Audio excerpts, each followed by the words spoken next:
बहुओं को सोने के पिंजरे में बांध कर रखने वाली सास। बहुओं को सोने के पिंजरे में बांध कर रखने वाली सास हूँ मैं। मेरी बहू को मैं सोने के पिंजरे में बांध कर रखूंगी। नहीं माँ जी, हमारे साथ ऐसा मत कीजिए, हमें सोने के पिंजरे में मत बांधिए। हाँ माँ जी, हमें सोने के पिंजरे से निकाल दीजिए, हमें मत बांधिए। खबरदार मुझसे कोई सवाल जवाब किया तो। मैंने कहा ना, बहुओं को सोने के पिंजरे में बांध कर रखूंगी। किसी को कोई दिक्कत नहीं? माँ जी, मुझे कोई दिक्कत नहीं। माँ जी, आप जैसा कहेंगे हमें मंजूर है। तभी श्रुति आती है। ऐसे कैसे? आप बहुओं को सोने के पिंजरे में बंद करके रखिएगा। मैं आपकी तीसरी बहू हूँ, मैं कभी सोने के पिंजरे में नहीं बंधूंगी। इतना कहकर श्रुति सोने के पिंजरे का दरवाजा खोलकर कनक और रागिनी को बाहर निकालती है और शकुंतला को सोने के पिंजरे में बंद कर देती है। नहीं नहीं बहू, मुझे सोने के पिंजरे में मत बंद कर, मुझे निकाल। तभी शकुंतला चिल्लाकर अपनी आंखें खोलती है। शकुंतला पसीने से तरबतर बिस्तर पर रघुवीर के साथ लेटी होती है। क्या हुआ शकुंतला, कोई बुरा सपना देखा क्या? मैं तो घबरा ही गया तुम्हारी चीख से। ये तो सपना था, मैं तो बेकार ही डर गई। भला मुझे कैसे कोई बहू सोने के पिंजरे में बांध सकती है? अरे बोलो, क्या सपना देखकर चिल्लाई थी? नहीं कुछ नहीं, गर्मी बहुत है, एसी ऑन कर दीजिए। फिर रघुवीर एसी चालू करता है और दोनों फिर से सो जाते हैं। ऐसे ही रात बीतती है और अगली सुबह पूरा परिवार हॉल में बैठा होता है। तभी कनक और रागिनी चाय लेकर हॉल में आती हैं और सभी को चाय देती हैं। बहुत बढ़िया चाय बनाई है, मुझे तो कनक बहू के हाथों की चाय बहुत पसंद है। मुझे रागिनी भाभी के हाथ के नमक पारे बहुत पसंद है। ए जी, माँ जी से पूछिए ना। तुम खुद ही पूछो ना। आप पूछिए ना। मैं क्यों पूछूं, तुम खुद ही पूछ लो। ये क्या पूछा पाछी लगा रखा है, कोई एक पूछ लो, क्या पूछना है? माँ जी, पापा जी हमें आपसे कुछ पूछना था। बोलो बहू, क्या पूछना है? माँ जी, बहुत समय हो गया हम दोनों अपने मायके नहीं गई हैं। हम दोनों को मायके जाने का मन है, क्या हम कुछ दिनों के लिए मायके चले जाएं? अरे बहू, ये तुम्हारी मर्जी है, जहाँ जाना है जाओ, पर मुझे तुम्हारी चिंता है। वहाँ इतनी फैसिलिटी नहीं है। तुम इतने समय से अमीर ससुराल में रह रही हो, वहाँ जाओगी तो तुम्हें तकलीफ होगी। देखा, मैं इसलिए कह रहा था, तुम लोग खुद ही पूछ लो। माँ से अच्छा सुझाव तुम्हें कोई और नहीं दे सकता। देखा बहू, तुम्हारी सास तुम्हारा कितना ख्याल रखती है, तुम्हारे बारे में कितना सोचती है। हमें पता है, हमारी सास नहीं, माँ जैसी है, हमारा बेटियों जैसा ख्याल रखती है। छोटी छोटी बातों पर भी हमें समझाती है। ठीक है, हम मायके नहीं जाएंगे, आप लोग खाने पर आ जाइए, खाना तैयार है और हमने आप दोनों का लंच बॉक्स भी तैयार कर दिया है। ठीक है, चलो हम आते हैं। मेरी दोनों भाभियाँ कितनी भोली हैं। मेरी माँ इन्हें अपनी मीठी मीठी बातों से बांध कर रखती हैं। मेरी पत्नी आएगी तब भी माँ यही करेगी। इससे अच्छा मैं शादी ही नहीं करूंगा। फिर सभी डाइनिंग टेबल की तरफ चले जाते हैं और शकुंतला, बड़ी आई मायके जाने वाली। जरूरी नहीं कि बहुओं को दिखने वाले सोने के पिंजरे में बांध कर रखा जाए। मैं इन्हें अपनी मीठी मीठी बातों में ही बांध कर रखूंगी। यही इनके लिए सोने का पिंजरा है। न इन्हें अपनी मर्जी से जाने दूंगी, न खाने दूंगी, न पहनने दूंगी।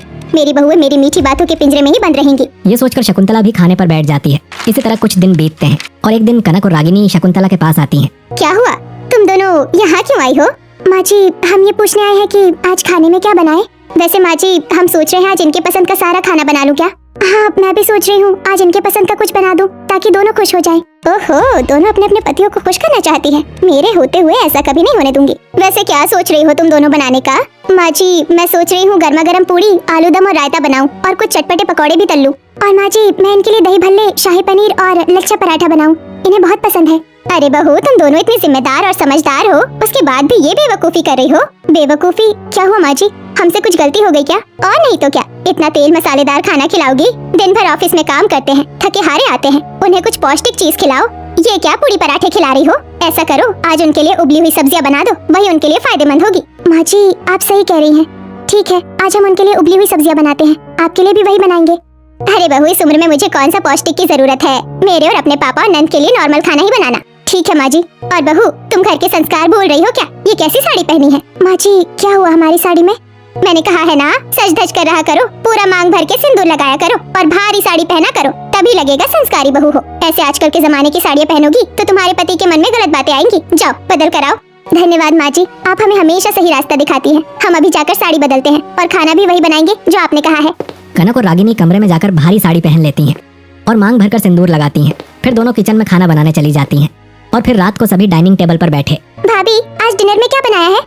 आप लोगों के लिए घी लगी रोटी, दाल और सब्जी बनाई है। किस चीज की सब्जी है? सोयाबीन की सब्जी बनाई है। सोयाबीन की सब्जी तो मुझे बहुत पसंद है, जल्दी लेकर आइए। कनक और रागिनी किचन में चली जाती हैं। सोयाबीन की सब्जी तो मुझे भी बहुत पसंद है, आज मजा आ जाएगा।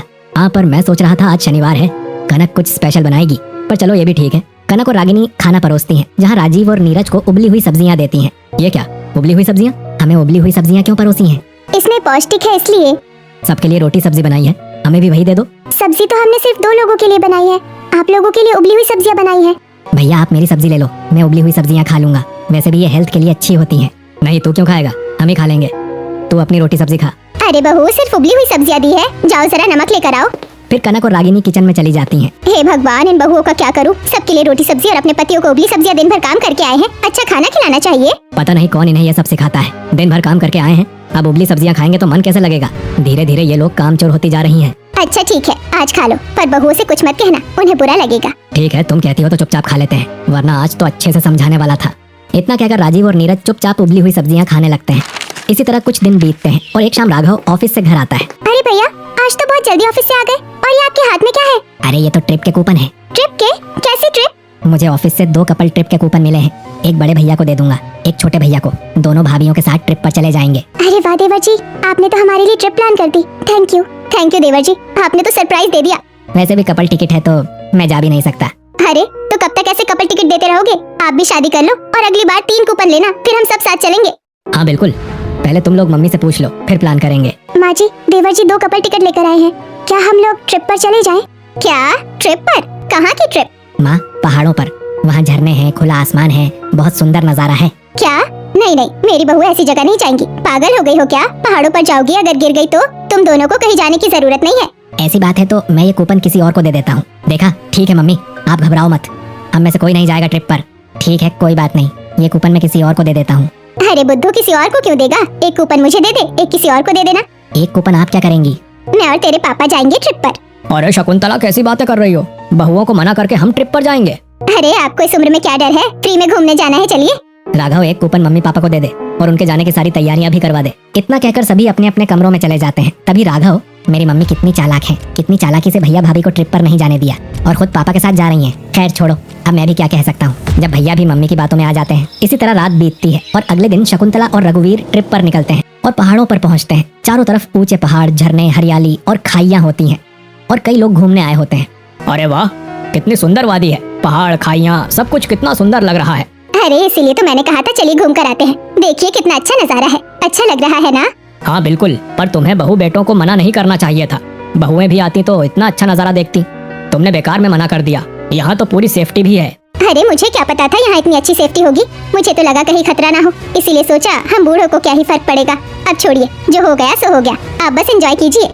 तभी शकुंतला की नजर एक फैमिली पर पड़ती है, जहाँ मीनाक्षी अपने दोस्त महेश के साथ फोटो खिंचवा रही होती है। अरे मीनाक्षी आओ, एक फोटो खींचते हैं। हाँ, एक स्माइल वाली, एक पाउट वाली और एक बेस्ट फ्रेंड वाली फोटो भी। अरे इसे तो मैंने बस में देखा था, इसका पति तो वो आदमी है जो वहाँ फोटो खींच रहा है। बहू संभाल कर फोटो खिंचवाना, गिर मत जाना। फिर शकुंतला मीनाक्षी और महेश के पास आती है। अरे आप तो हमारे साथ ट्रिप पर आई है ना? हाँ, हम सब साथ में ही आए हैं। वैसे तुम दोनों की जोड़ी बहुत अच्छी है, किसी की नजर ना लगे। शकुंतला की बात शारदा सुन लेती है और गुस्से में शकुंतला के पास आती है।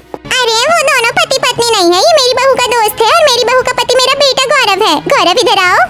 अरे मुझे क्या पता था, दोनों साथ में फोटो खिंचवा रहे थे तो लगा पति पत्नी है। मैं तो बस आशीर्वाद देने आई थी, माफ कर दीजिए। फिर शकुंतला वहाँ से चली जाती है। अरे बहू, तुम पागल हो गई हो क्या? दोस्त को साथ लाई हो तो दूरी बनाकर रखो, लोगों को लग रहा है तुम दोनों पति पत्नी हो। मीनाक्षी, तुम्हें जरा भी शर्म नहीं आती? पति के साथ आई हो और दोस्त के साथ फोटो खिंचवा रही हो, वो भी इतना चिपक कर। ट्रिप पर अपनी दोस्त आनंदी के साथ आई श्रुति ये सारी बातें सुन रही होती है। ये आदमी ऐसे कैसे बात कर सकता है? अभी सबक सिखाती हूँ। अरे रुक जा, तू क्यों झांसी की रानी बन रही है? नहीं, ऐसे कैसे कोई किसी को कुछ भी बोल सकता है? मैं अभी जाती हूँ। इतना कहकर श्रुति मीनाक्षी, गौरव और शारदा के पास पहुँचती है और श्रुति के पीछे पीछे आनंदी भी वहाँ चली जाती है। आंटी, आप अपनी बहू को क्यों डांट रही है? और भैया, इसमें आपकी पत्नी की क्या गलती है? दोस्त के साथ आई है तो फोटो तो खिंचवाएंगी ही। अरे मेरी पत्नी है, मेरे साथ फोटो खिंचवाएगी। आपके साथ फोटो खिंचवाने के लिए आप होने भी तो चाहिए। आप तो कैमरा लेकर पहाड़ और झरनों की फोटो खींच रहे थे। अरे ये तो मैंने सोचा ही नहीं। चलो मीनाक्षी, अब हम दोनों साथ में फोटो खिंचवाते हैं। लो महेश, अब तुम हमारी फोटो खींचो। अच्छा खासा बहू को पिंजरे में बंद कर रहे थे, ये बीच में आ गई, सारा मजा खराब कर दिया। तूने ऐसा क्यों किया? तुझे क्या फर्क पड़ता है?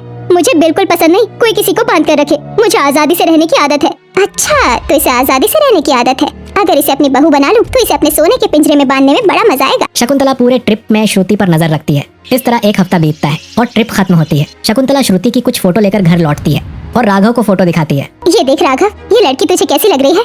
लड़की ठीक है मम्मी, पर आप मुझे लड़की की फोटो क्यों दिखा रही हैं? अरे तेरी माँ को ये लड़की पसंद आ गई है, पूरे ट्रिप पर इसी के पीछे घूम रही थी। मैं तेरी और इसकी शादी करवाना चाहती हूँ। नहीं माँ, मुझे अभी शादी नहीं करनी। और तुम्हें तीसरी बहू की क्या जरूरत है? 2 बहुएं तो हैं। 2 बहुएं है तो क्या, तू कुंवारा रहेगा? मुझे तेरी शादी करवानी है और इसी लड़की से करवानी है। तू बस बता लड़की सही है कि नहीं। और तुम लोग भी फोटो देखो।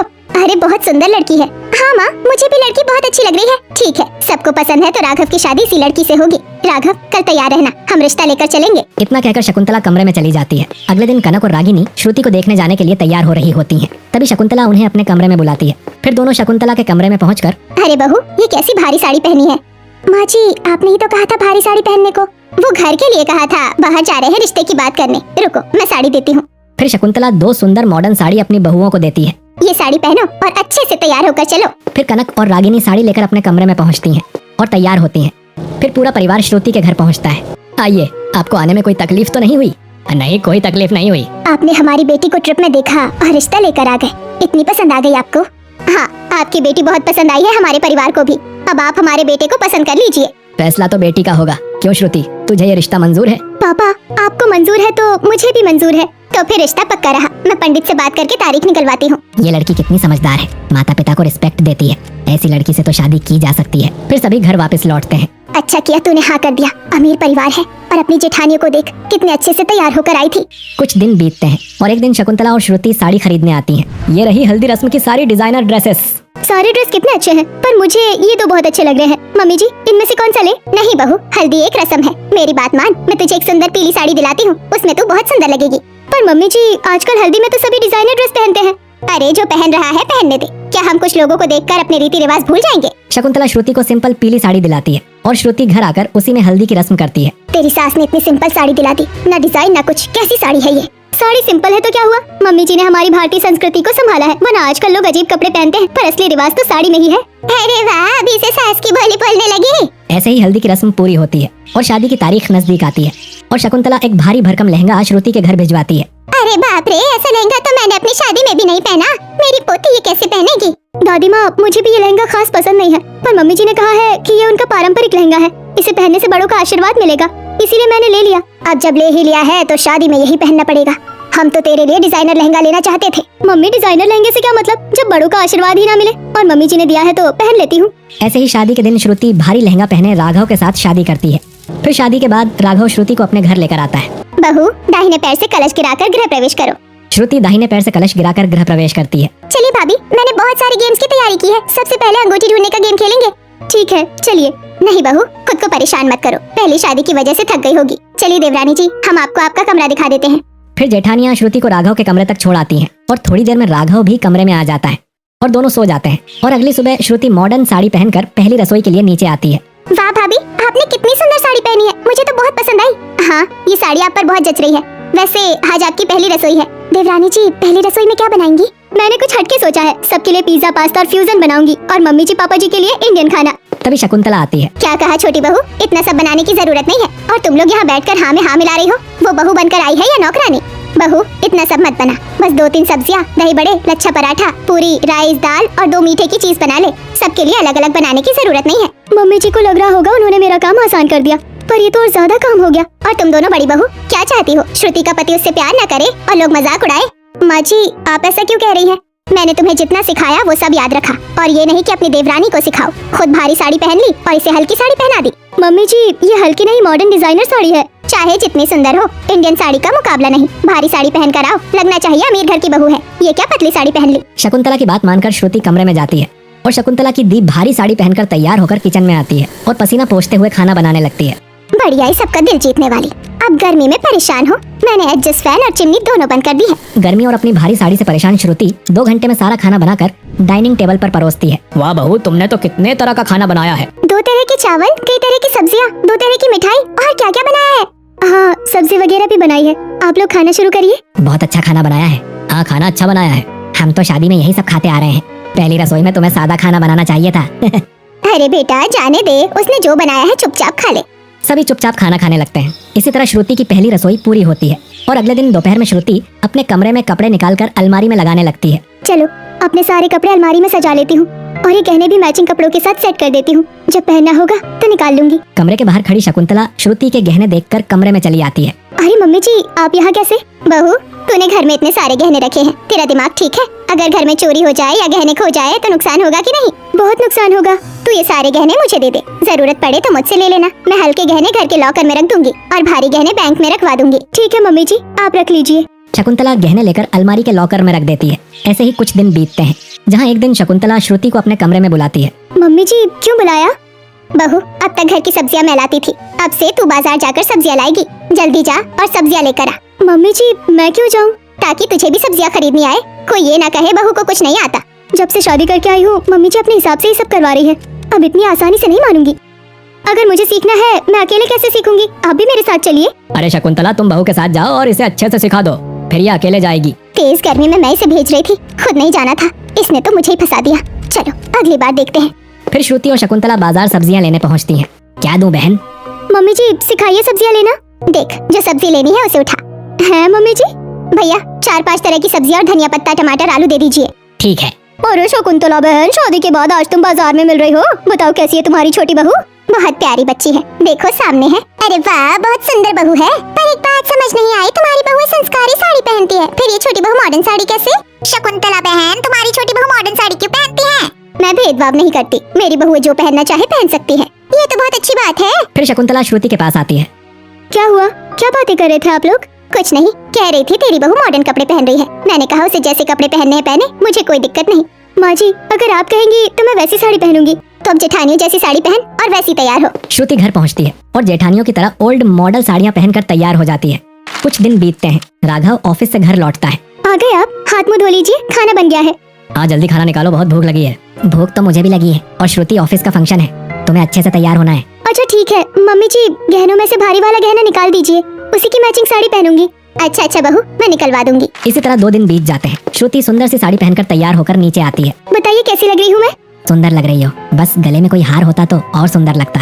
मम्मी जी आपने मेरे जो गहने निकाले हैं ना लॉकर से, वो मुझे दे दीजिए, मुझे पहनकर तैयार होना है। इतने महंगे गहने मैं ऐसे कैसे दे दूं? हरगिज नहीं। अरे बहू मुझसे तो बड़ी गलती हो गई, मैं तेरे गहने बैंक से निकालना ही भूल गई। मम्मी जी अब मैं पार्टी में पहनकर क्या जाऊंगी? मेरा गला तो पूरा सूना लग रहा है, और आपको तो 2 दिन पहले लॉकर से गहने निकालने कह दिया था। अरे उस दिन मैनेजर नहीं था और अगले दिन से बैंक की छुट्टी थी। आज रविवार है, तुम लोग जा रहे हो, इसलिए मैं बैंक के लॉकर से नहीं निकाल सकी। अच्छा तो फिर आपने जो हल्के गहने लिए थे ना, वही मुझे दे दीजिए, उन्हीं को आपस में मिलाकर पहन लेती हूँ, वो भी अच्छे लगेंगे। नहीं बहू, उसे भी नहीं दे सकती, मुझे अभी अपने कमरे के लॉकर को खोलना नहीं है। तू ऐसे ही तैयार होकर फंक्शन में चली जा, गोरी चिट्टी है, बहुत सुंदर लग रही है।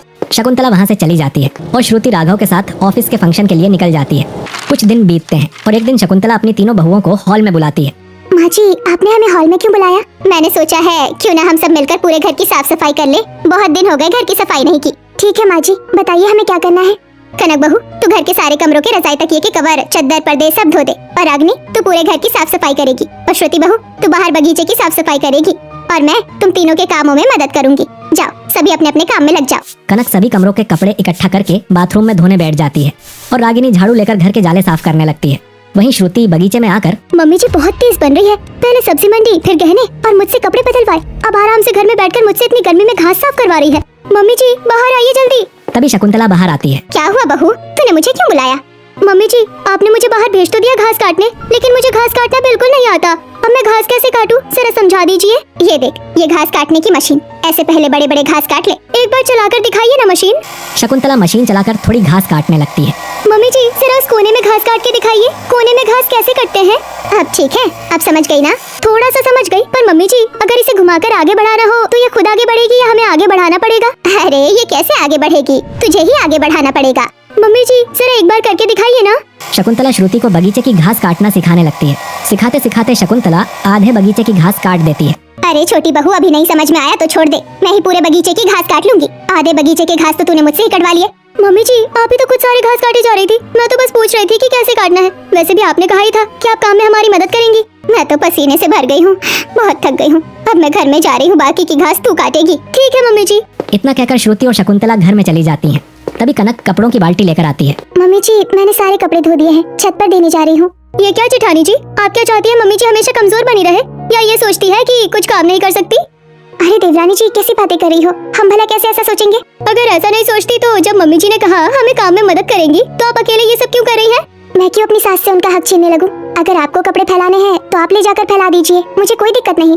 अरे तुझे कहाँ से दिक्कत होने लगी? दिक्कत तो मुझे होगी ना, पर मैं कुछ कह भी नहीं सकती। इस छोटी बहू ने मुझे अपनी ही बातों में फंसा दिया, पर मैं भी कच्ची खिलाड़ी नहीं हूँ, इसे तो मैं अच्छे से सबक सिखाऊंगी। ये सोचकर शकुंतला कपड़ों की बाल्टी उठाती है और छत पर आकर फैलाने लगती है, जहाँ पड़ोसन विमला भी छत पर आती है। शकुंतला बहन ना आजकल खूब काम की जा रही है, पहले तो एक भी काम नहीं करती थी। काम तो मैं पहले भी करती थी, तुम्हें नहीं दिखता था। नहीं, जब से तुम्हारी नई बहू आई है तुम्हारे हाथ पाँव ज्यादा ही चल रहे हैं। अब अगर बहुएं काम करवा रही हैं तो क्या कर सकते हैं, बात तो माननी ही पड़ेगी। सही कह रही हो, आजकल की नई बहुएं भी ना सास से ही काम करवाने लगती है। ऐसे ही विमला ताना मारते हुए चली जाती है। इस नई बहू को तो मैं सबक सिखा कर ही रहूंगी। ऐसे ही कुछ दिन बीतते हैं और एक शाम श्रुति फाइल लेकर घर से निकलती है। ये भी ना कितने भुलक्कड़ हो गए हैं, फाइल छोड़कर प्रेजेंटेशन देने चले गए। इतना सोचते हुए श्रुति रास्ते से जा रही होती है और शकुंतला भी श्रुति के पीछे पीछे निकलती है। तभी कुछ देर में दो लड़के श्रुति के बगल से चलने लगते हैं। अरे कहाँ मैडम, अकेले अकेले जा रही हैं? चलिए हम भी आपके साथ चलते हैं। कौन हो तुम लोग और मेरे साथ क्यों चल रहे हो? साइड हटो। अरे हटने के लिए थोड़ी आपकी साइड में चल रहे हैं, बगल से चल रहे हैं, आपके कंधे से कंधे मिलाकर चलें। दोनों लड़के श्रुति को दोनों तरफ से घेर कर चलने लगते हैं। वहीं शकुंतला ये सब देखकर दूर से ही फोटो खींच लेती है। अरे वाह, बिल्कुल परफेक्ट फोटो आई है। साफ साफ दिख रहा है कि श्रुति इन लड़कों के साथ बातें करते हुए चल रही है। वहीं लड़के चलते हुए श्रुति का हाथ पकड़ लेते हैं। बदतमीजों, छोड़ो मेरा हाथ, वरना अभी अपने पति को फोन करके बुलाऊंगी। यहाँ से मारते मारते पहले हॉस्पिटल ले जाएंगे, वहाँ से फिर जेल। समझ में आया? भागो यहाँ से। अरे मैडम नाराज हो रही हो? ये लो मैडम, आपके लिए एक फ्लाइंग किस। लड़का श्रुति को फ्लाइंग किस दे रहा होता है। तभी शकुंतला दूर से तुरंत फोटो क्लिक कर लेती है। वाह, साथ चलने की, हाथ पकड़ने की, फ्लाइंग किस देने की भी फोटो मिल गई। शकुंतला फोटो खींचकर घर चली जाती है और राघव को ऑफिस में फोटो पार्सल कर देती है। साहब, आपके नाम पर कुछ पार्सल आया है। मेरे नाम पर ऑफिस में पार्सल? जरूर कोई ऑफिशियल लेटर होगा, जरा दिखाइए। फिर राघव पार्सल खोल के उसमें फोटो देखता है। ये क्या? ये श्रुति किन दो लड़कों के साथ चल रही है? ये हाथ पकड़ रहे हैं, ये और ये फ्लाइंग किस क्या है? इसका मतलब है श्रुति मुझे धोखा दे रही है। मैं श्रुति को कभी माफ नहीं करूंगा। फिर राघव श्रुति को फोन करके घर बुलाता है और खुद भी घर आकर सभी को इकट्ठा कर लेता है। श्रुति, इन फोटो का क्या मतलब है? फोटो?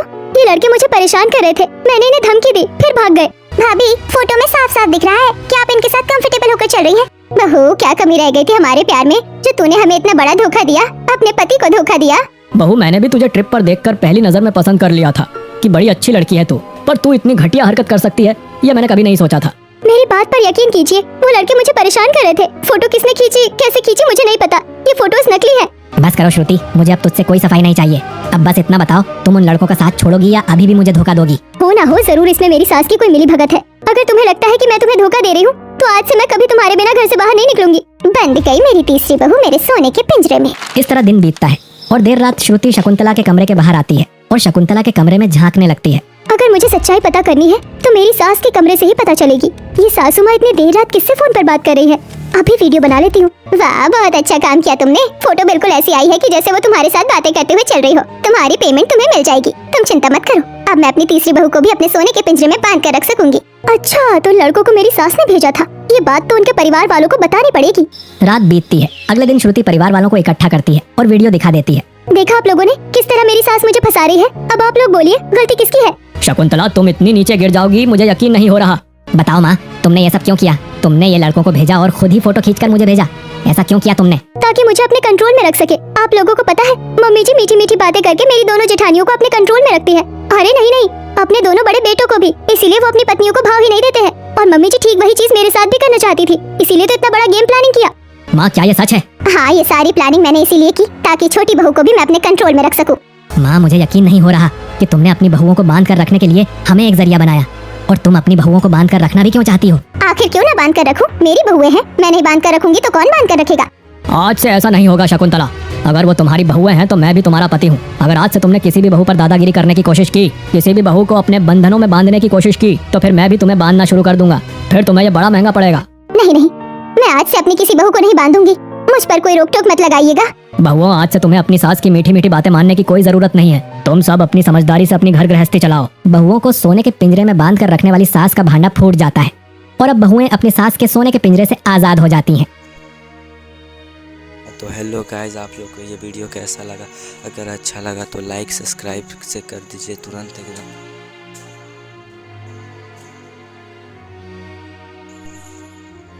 तो हेलो गाइस, मेरा चैनल को लाइक सब्सक्राइब ज़रूर से कर दीजिएगा गाइस लोग। मैं बहुत मेहनत से वीडियो बनाता हूँ। आप लोग को लाइक सब्सक्राइब करने में ज़्यादा टाइम भी नहीं लगेगा। मेरे चैनल को याद से लाइक सब्सक्राइब कर दीजिएगा और मेरे को ऐसे ही सपोर्ट दिखाते रहिए। और आप लोग को ये वीडियो कैसा लगा कमेंट में ज़रूर बताइएगा।